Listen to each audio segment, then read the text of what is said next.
Titans can do some insane damage, and they don't need the help of Steel Hunt or a rocket launcher to do so. The answer is all in Grand Overture, a machine gun that is consistently slept on, though its burst damage and total damage applications are nothing to scoff about. And this damage only gets better now with Hazardous Propulsion, a Titan exotic chest piece that grants the user a 35% damage bonus to all rockets. And this includes the volley of rockets that Grand Overture shoots. They can also be even furthered with surge mods for that extra 22% damage bonus, and Transcendence for an additional 5% damage bonus on top of that, leading to a total of 73% damage bonus for a weapon that is already pretty insane at base. How's it going, guys? My name is Ian Evolution, and today we are going into a build with Hazardous Propulsion, a Titan exotic that is perfect for mid to end game content. But real quick, I just want to say we are so close to 10k subscribers, so if you could go out of your way to subscribe to my channel to help me get there, I will love you all for it. At the end of the day, it's free and you can always unsubscribe later.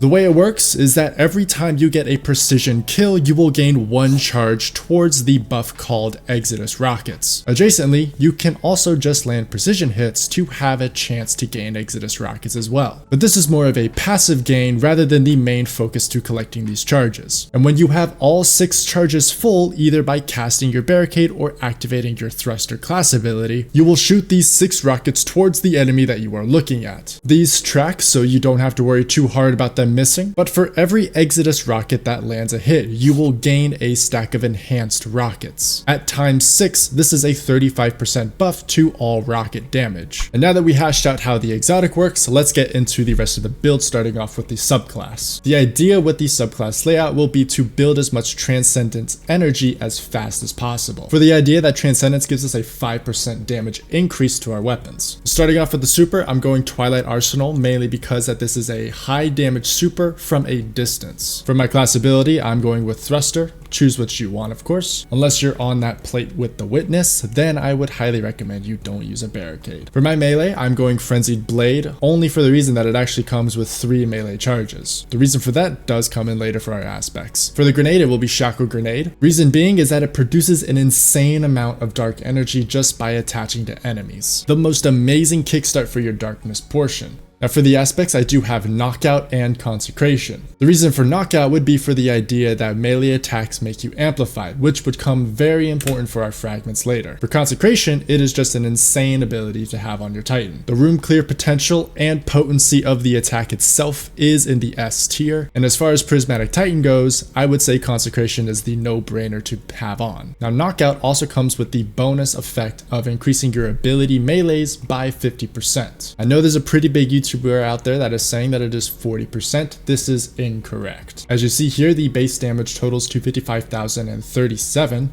and the knockout buffed version is going for 82,555. This is a 50% gain in damage. Moving on. Now for the fragments, the most important one that I could honestly recommend for you is the Facet of Sacrifice. With Knockout giving us the ability to become amplified with melee kills, this gives us the light-based buff that grants us Darkness Transcendence energy for every ability final blow going on out. For Darkness abilities, those get increased Darkness gains, and for light abilities, it will just adjacently fill up a portion of the Darkness meter itself. Now for the rest of our fragments, we have Facet of Ruin for that increased blast radius and ignition for when our Consecration activates an ignition. Facet of Courage for when we apply a darkness effect to an enemy, they receive increased incoming light damage by 10%. Next, we have Facet of Protection for our passive 15% increase in damage resistance when 3 or more enemies are around, and Facet of Purpose for that little extra survivability. Since I'm going with the Twilight Arsenal super, this is a Void Overshield upon orb pickups. And for the mods here, I will just let you simply look at this and copy them down, for they are pretty lackluster. Going over the only important ones would actually be over on the arms piece. We have things like Impact Induction and Momentum Transfer, just to feed grenades into melees and melees into grenade energy, just to keep the combat flow going. And of course, you can't slide on the legs having the 3 surge pieces. This is a 22% on top of the 35 our chest gives us, and the 5% that Transcendence gives us, so very important as well. On top of that, I do recommend running at least 1 time Dilation, for if you're not familiar with armor charge storing, that requiring 2 builds, the swap back and forth 2 before a damage phase. This will come in clutch regardless. Now with the build completely covered, let me tell you the best way to go about damage. In a raid scenario, you are able to shoot the boss while he's still immune to gain your stacks of rockets to load into Grand Overture. I highly advise to do this, for that is all your burst damage right there. Once the damage phase starts, you're gonna wanna pop Prismatic first, throw a grenade, super, then load your rockets into Grand Overture, use your class ability to activate the Hazardous rockets, and once all the rockets hit the target, just lay down the hammer. Other than popping your abilities, this strat is pretty on par with your standard Thunderlord strat, but is actually good. Now take a look at this damage.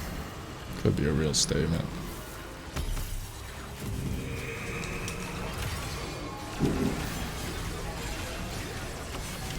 Better. Oh yeah, for sure. Oh shit, I'm standing on the right side. Sounds good.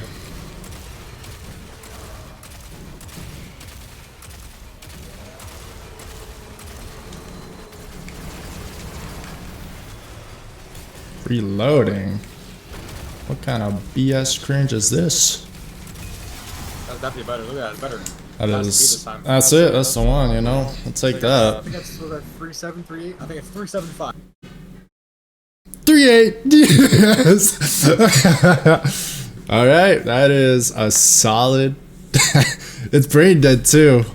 Now to compare this damage strat to the tried and true Cloud Strike rocket rotation, I will be comparing my damage to my friend Llama's damage. He did a video where he was able to push 3.7 million on Greg in comparison to Grand Overture's 3.8 million. I do want to say though, I did use a 30% debuff while Llama used a 15% debuff, but this makes the damage extremely close to each other with the Cloud Strike damage rotation being better. Now the reason I want to recommend Grand Overture for everyone is not for the reason that it's better, but simply for the reason that if you don't have a good arc rocket launcher, the Cloud Strike rocket rotation is great, but if you don't have a decent roll Hothead or Crux Termination, you will be falling short on damage every time. Now that does do it for this video. I hope you guys have enjoyed, and if you have, why not stick around for more and hit that subscribe button for me. We're so close to 10k subscribers and I need your help to get there. Other than that, I'd love to hear your thoughts in the comments below. A proper shout out to this user for the tip on Grand Overture. Now take care and peace.